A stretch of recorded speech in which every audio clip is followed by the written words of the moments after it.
Hello everyone, I'm Ronaldo Arbelmonte and this is our topic. Chapter 3 Safety Rules for the Installation and Maintenance of Overhead Electric Supply and Communication Lines. Article 3.1 The Purpose, Scope, and Application Rules. So first, 3.1.1 Purpose. The purpose of this chapter is the practical safeguarding of persons during the installation, operation, or maintenance of overhead supply and communication lines under associated equipment. This section explains that the chapter purpose is to keep people safe when installing, operating, or maintaining overhead supply and communication lines. This chapter is made to protect worker safety is the main goal. And safety is the main goal.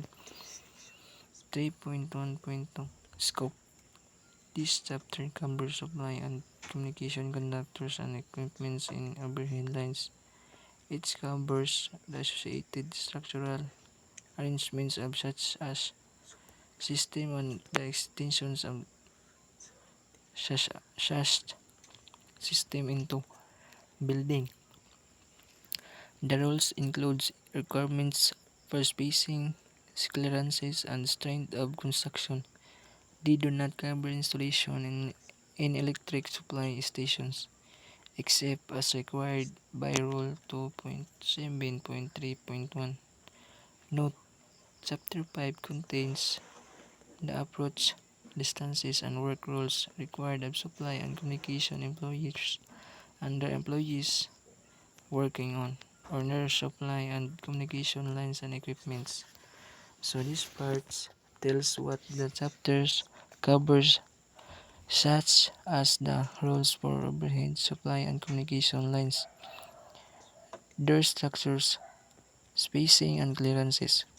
It does not include electric supply station rules unless another rules requires it. These rules show the safety applies. It tells what is included and what is not. 3.1.3 Application of Rules. The general requirements for application of these rules are contained in Rule 1.1.4. However, when a supporting structure is replaced, the arrangement of equipment shall conform to the current edition of the rule. So this means you need to conform to the current edition of rule of 3.23. And this is they can be support of the structure replace. Article 3.1 General Requirements. 3.2.1 Reference Articles. The General Problema. Article 1.1 and Definitions. Article 1.2 References. Article 1.3 and Providing Mate. Article 14 shall apply to the requirements of this chapter. So this is the references of these articles. So next, 3.2.2 Induced voltage. Rules covering supply line influence and communication line susceptiveness have not been detailed in this code. Cooperative procedures are recommended in the control of voltage induced from proximate facilities. Therefore, reasonable advance notice shall be given to owners or operators of other proximate facilities that may be adversely affected by new constructions or changes in existing facilities. Note: additions in informations about supply line influence and communication lines susceptiveness may be obtained from IEEE STD 776-W and IEEE STD 1137-TM-1991. So this section say that nearby electrical lines can affect each other and create unwanted voltage. Because of this, owner of nearby system should be informed if new construction may cause problem. Nearby lines can cause hidden voltages, and always inform others to avoid danger. You need to inform our workers or any of them that to avoid danger. That's on 3.2.3. Accessibility. All parts what must be examined or adjusted during operations shall be arranged so as to be accessible to authorized person by the provisions of adequate climbing space, working facilities, and clearances between conductors. So these parts explain that equipments must be easy for authorized workers to reach for checking, fixing, or adjusting. There must be enough climbing space and working room. Make work areas easy to reach. Good access means safe work. 3.2.4 Inspections and test of lines and equipments. So when in service. A. Initial compliance with rules. Lines and equipment shall comply with the safety rules when placed in service. B. Inspections. Lines and equipment shall be inspected at such intervals as experience has shown to be necessary. Note, it is recognized that inspections may be performed in a separate operation or while performing others' duties and desire. C. Test. When considered necessary, lines and equipment shall be subjected to practical tests to determine required maintenance. D.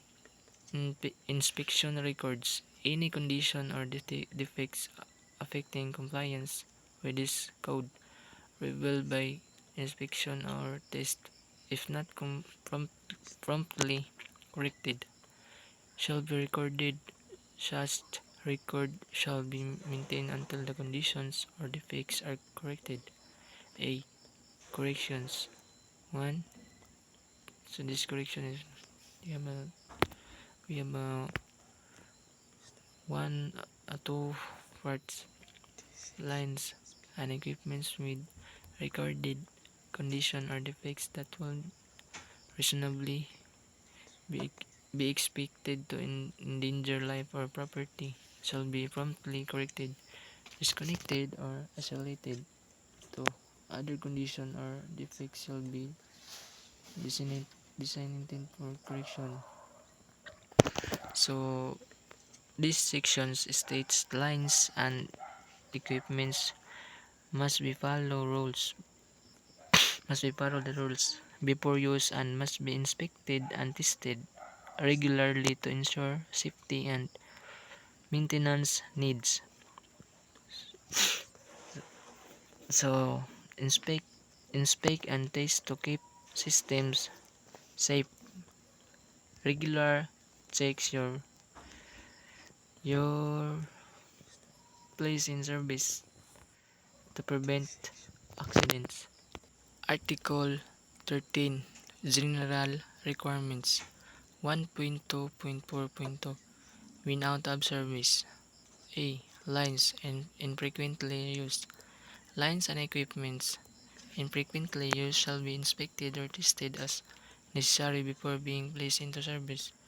So you need to inspect all necessary equipments before being placed into service.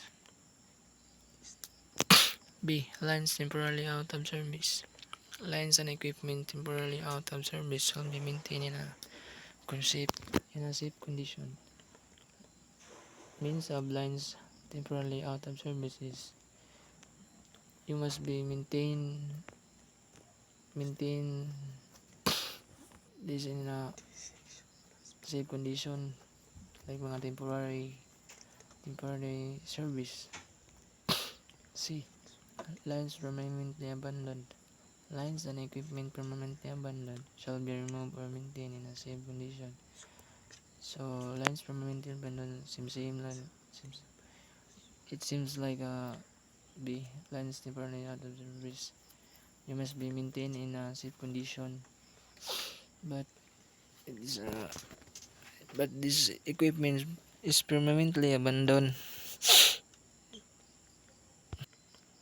3.2.5 Grounding of circuits, supporting structures and equipment. 3.2.5.1 Methods. Grounding required by this rule shall be in accordance with the applicable methods given in Article 1.4. So, you must be know the methods. Methods is the rules. Rules. You must be follow that the applicable what is given in Article 1.4. 3.2.5.2 Circuits. A. Common neutral. A conductor used as a common neutral for primary and secondary circuits shall be effectively grounded. B. Other neutrals. Primary line, secondary line, and service neutral conductor shall be effectively grounded. Exceptions. Circuits designed for ground fault detections and impedance current limiting devices. C. Others conductors, line or service conductors other than neutral conductors that are intentionally grounded shall be effectively grounded. So, circuits A and B and C, this is how halos magkapare. Halos magkapareho lang sila. But, they have iba't ibang effective like grounded like but it seems same meaning. D. Surge arresters, where the operation of surge arresters is dependent upon grounding, they shall be effectively grounded. It seems like in the A and B and C. A. Use of earths as part of circuits. First, you must be supply circuits shall not be designed to use the earth normally as the sole conductor for any part of the circuits. 2. Monopolar operation of a bipolar HVDC systems is permissible for emergencies and limited periods for maintenance. Note, these rules does not apply to HVDC systems, seeing the C as the return path. 3.2.53 Non-current carrying parts. Note, nothing in Rule 1.2.3.3 limit a portions of a guy or span wire from being insulated and another portions being effectively grounded. Number 4. General metal or metal reinforced supporting structures including lamps posts, metal conduits and raceway cables, sheds, messengers, metal frames, cases and hanger of equipments and metal which handles and operating rods shall be effectively grounded. So general, it is like supporting structures like mga metal conduits and mga raceway cables like mga hanger equipments shall be effectively grounded. Exceptions: unless both of the following conditions applied, isolated or guarded in a well-defined operating area, the following items shall be grounded. If the decision is made to ground all new item above 2.43 m 2.43 meter level, the rules do not require retrofitting existing undergrounded items. So this means in all all items shall be grounded. All items must be above in 2.43 meters level. Must be follow the rules. If the rules is not required, underground items. 1. Frames, cases, and hangers of equipments and switch handles and operating rods are 2.45 meters or more above readily accessible surfaces or are otherwise isolated or guarded. And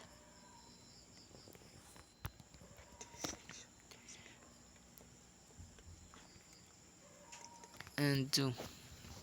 The, the practice of not grounding such items has been a uniform practice or overall well-defined operating area. Note: typically practice is ground existing items whenever significant work is done existing structures.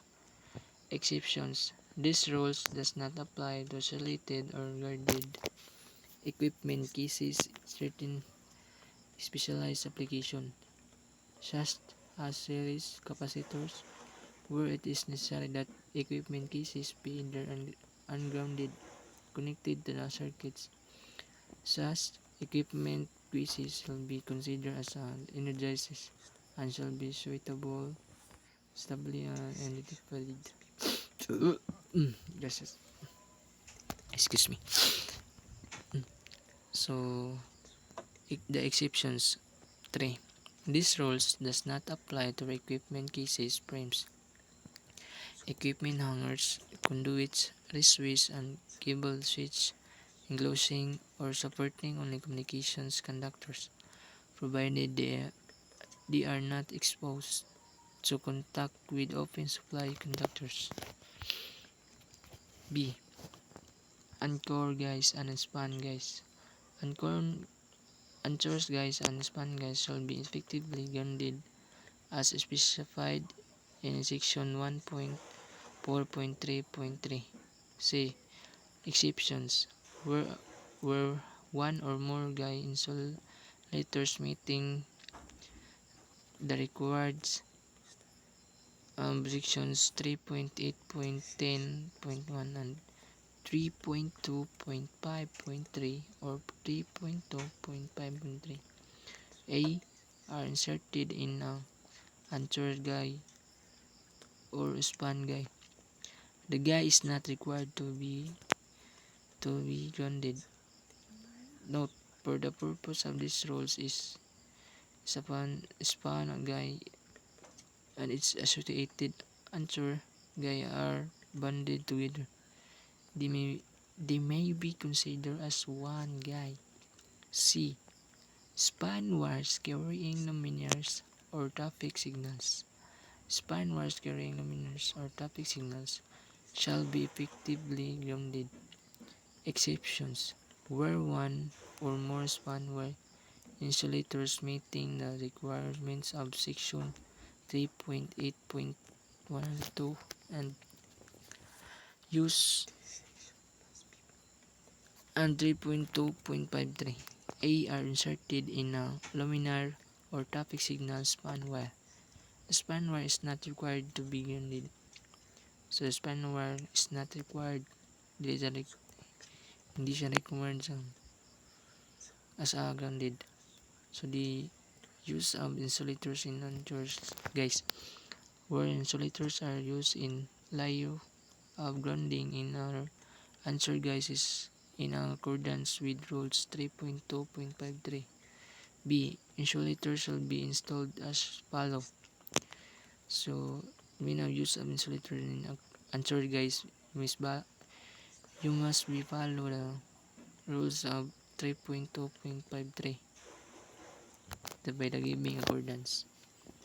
1. Insulators shall be positioned so as to limit the likelihood of any portions of unanswered guide, including conductive components of the insulators, becoming energized within 2.45 meters of the grounded level in the event that the answered guide becomes lax or breaks below the lowest insulator. So you must be positions as like a limit likelihood to become energized at least 2.45 meters that level in the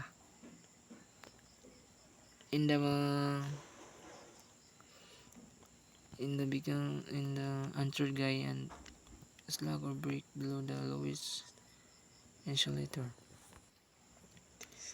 Insulators will be positioned so as to limit the likelihood of an answered guy become a conductive pole between A, an energized conductor or rigid live parts, and B, a conductor of another circuit's rigid parts equipments in the event than the answer guy, span guy, or span wire.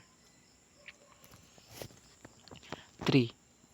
Insulators shall be positioned so the limit like the likelihood that the insulators will become ineffective in the event that any answer guys sags down upon another answer guys, span guy, or span wire.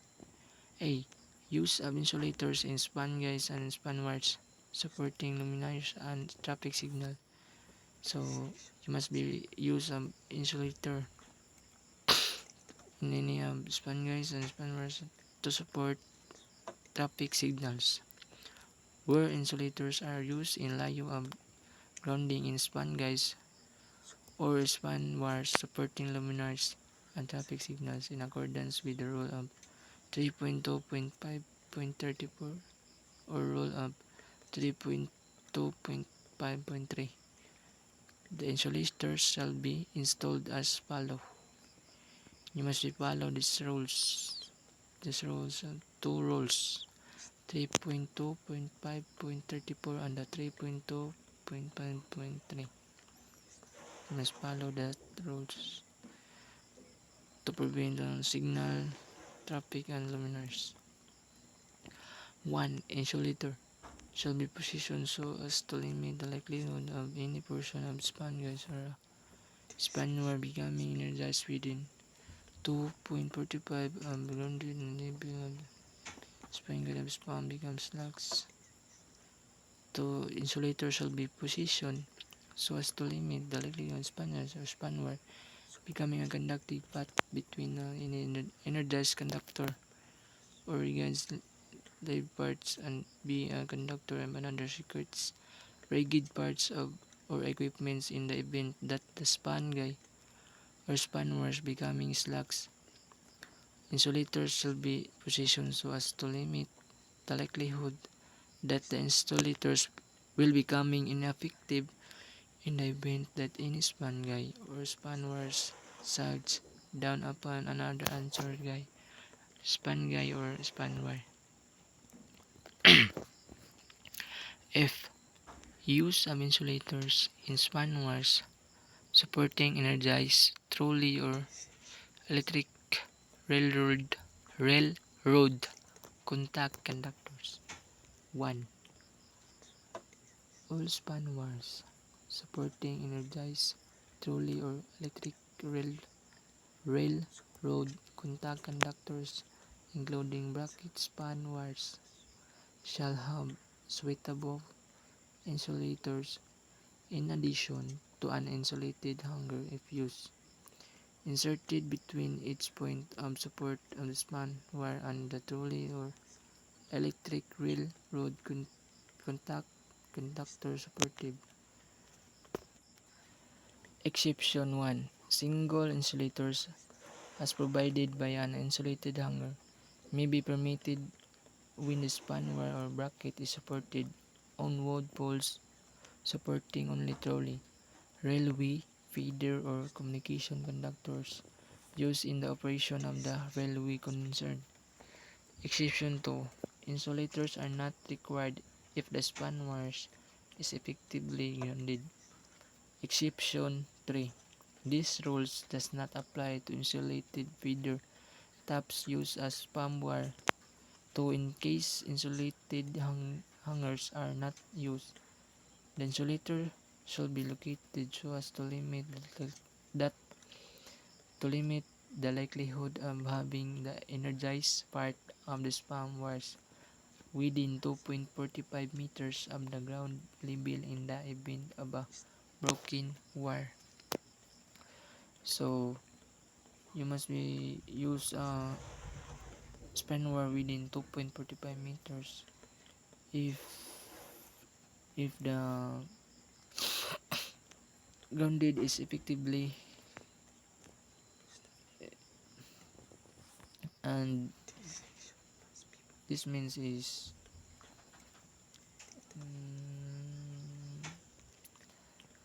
this all span wires are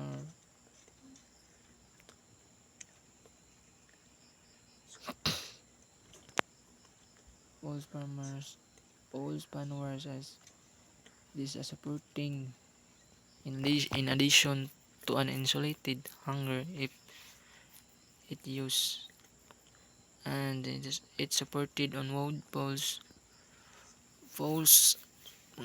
like wood and a railway concerned.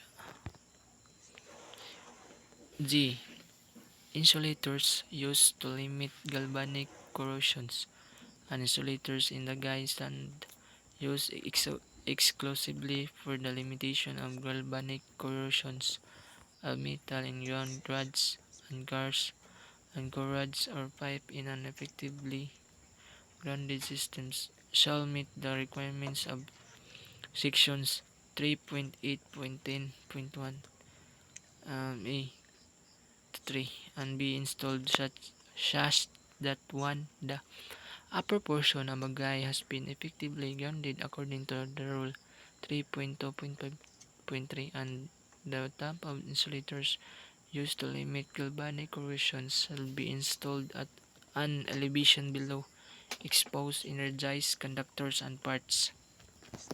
So the meaning of insulators used to limit galvanic corrosion. All of metal in ground and rods shall meet the requirements of section 3.8 to 10, and after that we can install the upper portion of the guy has been effectively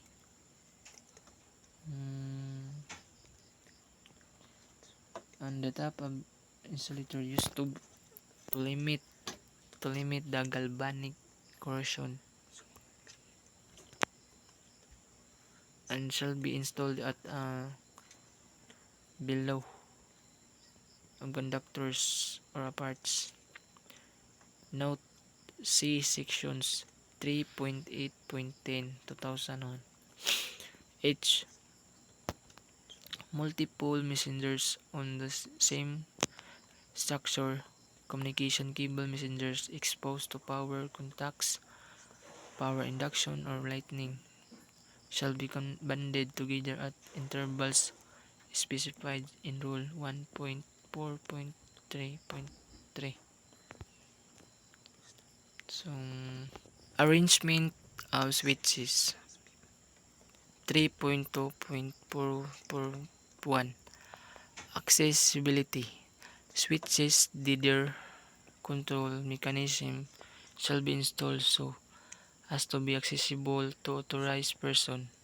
This means kinang this means kailangan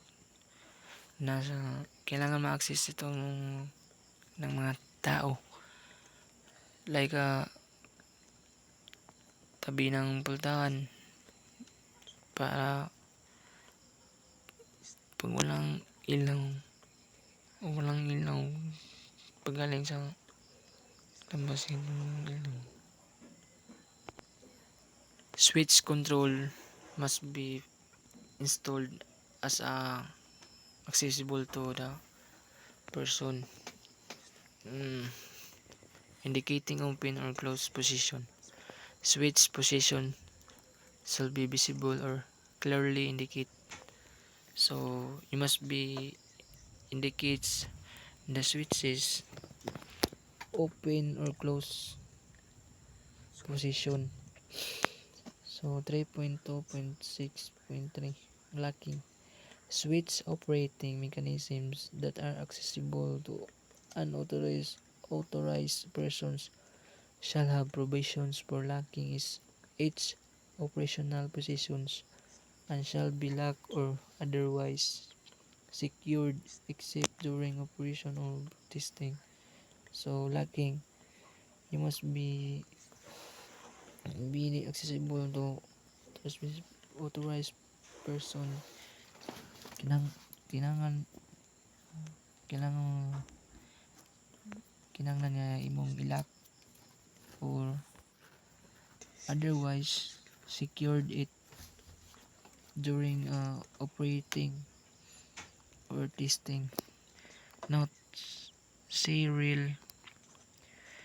the rule of 5.553 3.2.6 the arrangement of switches. 3.2.6.4 uniform position. The handles of control mechanisms for all switches throughout any system should have consistent positions when open and uniformly different positions when closed in order to minimize operating errors. Where this practice is not followed, the switches should be marked to minimize mistakes in operation. This means all switches have consistent position and open and are uniformly different. You must be marked it to minimize mistake in operation or practice it if not followed. 3.2.6.5 remotely controlled or automatic transmission and distribution overhead line switching devices shall have local provision to render remote or automatic controls inoperable. So remote is a control or automatic transmission or like switching devices or control inoperable remote. 3.2.7 the general supporting structures, protections of structures, mechanical damage. Appropriate physical protection shall be provided for supporting structures in parking lots, in alleys, next to driveways, subject to vehicular traffic abrasion that would materially affect their strength. These rules does not require protections or making of structural components located outside of the traveled ways of roadways or established traveled ways. So note, experience has shown that it's not practical to protect structures from contact by out of control vehicles operating outside of established traveled ways. To see the rules of 3.3.6 3.4.2.2 for structures clearances to roadway. 3.2.7 General FAR. Supporting structures shall be placed and maintained so as to be exposed as little as practical to brush, grass, rubbish, or building fires. Fire must be exposed to the rubbish or building fires. 3. Attached to bridge. Supporting structures attached to bridge for the purpose of carrying open electric supply conductors exceeding 600 volts shall be posted with appropriate safety signs. So you must be attached on bridge that be kailangan mo magbutang og 600 magbutang og poster nga appropriate nga maka safety na signs like if 600 volts above must be carrying attached to the bridge para mag-carry. Note, an ANC 2.5 ANCI 2536.1 2011 ANCI 2 and ANC 2535 for 2014 and emissions regarding safety sign ANCI 2535-2-2011 contains information regarding safety symbols to be in place of a safety word message. Note this force in NCI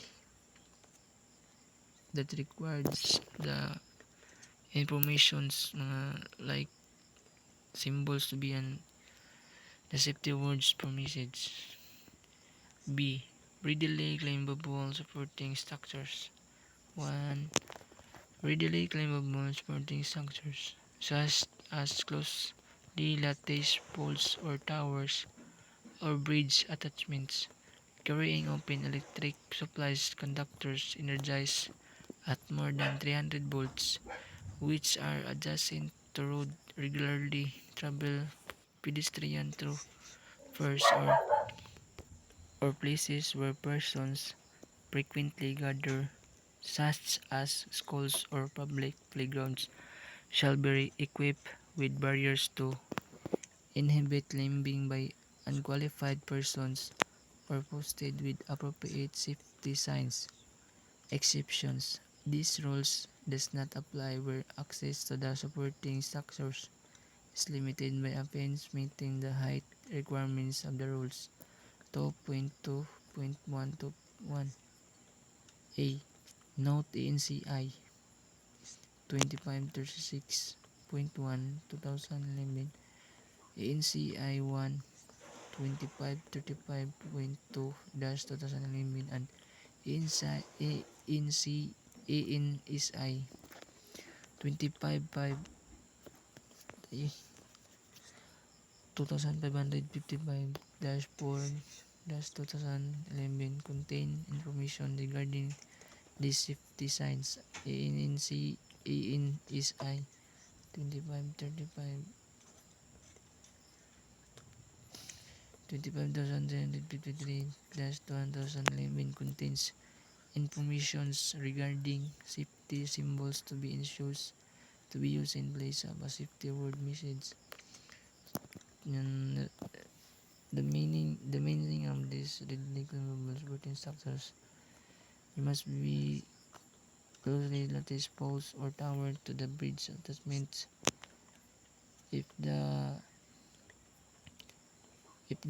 carrying 300 volts, you must be posted appropriate safety signs in any bridge or barrier. Steps permanently installed on supporting structures shall be not less than 2.45 meters from the ground or other accessible surface.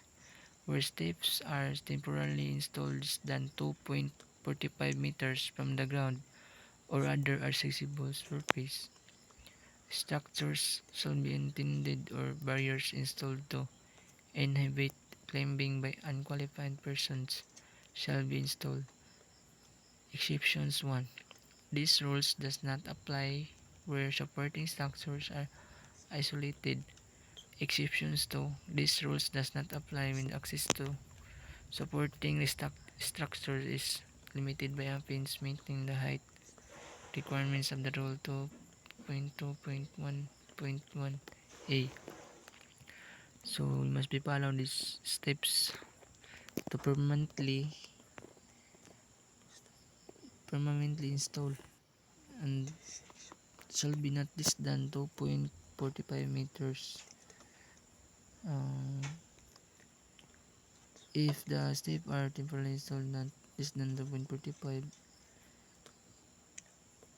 or other accessible surface shall be attended to install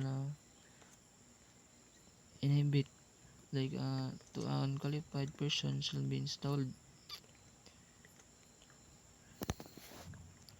3. Stand-off brackets on supporting structures shall be arranged so that there shall be not less than 2.45 meters between either A. The lowest brackets and ground or other accessible surface or the two lowest brackets.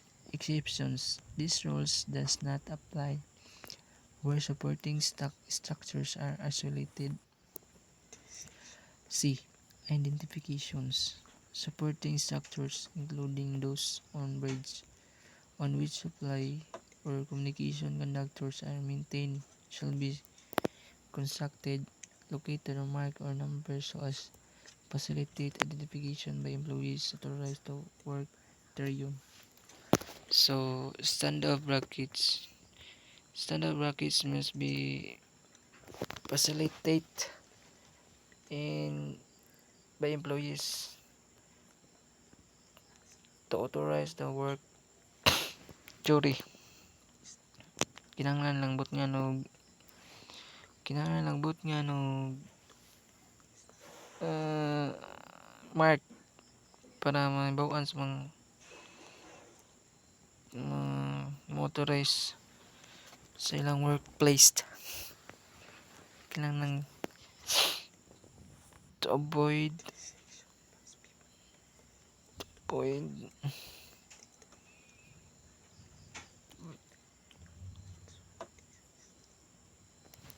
isolated. D. Attachments, decorations, and obstructions. No attachments of any kind to supporting structures are of a utility line, including lighting and metering structures, shall be allowed without the concurrence of the structure's owner. Non-utility attachments shall also have concurrence of the occupants of the space in which the attachment is made. 1. No attachments shall cause any portion of the resulting installation to be in non-compliance with the clearance, grounding, strength, or other requirements of the PAC 2. 2. Attachment shall neither obstruct the climbing space nor present climbing hazards to utility personnel. Through bolts shall be properly trimmed binds, nails, tacks, or other items which may interfere with climbing shall be removed before climbing. So must be follow the if they have no attachment splinting shall be banned. 3.2.72. Unusual conductors supports, where lines conductors are attached to structures other than those used solely or principally for their supports. All rules shall be complied with as far as the applies. Such additional precautions as may be deemed necessary by the competent authority shall be taken to avoid damage to the structures or injury to the persons using them. The supporting of conductors, all trees and ropes should be avoided. So, ang unusual conductor supports. So this means it is unnecessary to be by the authority shall be taken, and it is supported by the roof of trees that should be avoided in a binigay na to interact of this 3.2.7.3 protection and marking of guys. The grounded in uninsured guys exposed to pedestrian traffic shall be provided with substantial and conspicuous markers. Note, visibility of markers can be improved by the rules of color patterns that provide contrast with the surroundings. Where an anchor is located in an established parking area, the guy shall be either protected from vehicles contact or mark. This rule does not require protections or marking of anchored guys located outside of the traveled ways of roadways or established parking areas. Now, you can experience has shown that it not practical to protect guys from contact by out-of-control vehicles operating outside of established traveled ways. See the rules of 3.4.2.2 for clearance of structures and adjacent to roadways. 3.2.8 Vegetations and management. 3.0 The general vegetation that may be damaged and grounded supply conductor shall be pruned or removed. Vegetation management shall be performed as experience has shown to be necessary. Note 1. Factors to consider in determining the extent of vegetation management required include but are not limited to line voltage class, species, growth rates, and failure characteristics. Right of way limitations. The vegetation's locations in relation to the conductor's potential combined movement of vegetation and conductors during routine winds and sagging of conductors due to elevated temperatures. So this means it is considered na makadetermine nga if, if the voltage laylay glassy, and it specify that the rates and the failures vegetations of conductors during the routine winds that conductors due to elevated temperatures. Note 2. It is not practical to prevent all three conductors' contacts on overhead lines. B. Where running or removal is not practical, the conductor shall be separated from the tray with suitable materials or devices to avoid conductor damage by abrasions and grounding of the circuits. To the 3.2.8.2 at line crossings, railroad crossings, unlimited access highways crossings, or navigable waterways. 3.2.8.2 at line crossings, railroad crossings, and limited access highways crossings, or navigable waterways requiring crossing permits. The crossing span and the adjoining span on each sides of the crossing should be kept free from overhanging of decayed trees or limbs which otherwise might fall into the lane. Thank you, and that's all. Thank you.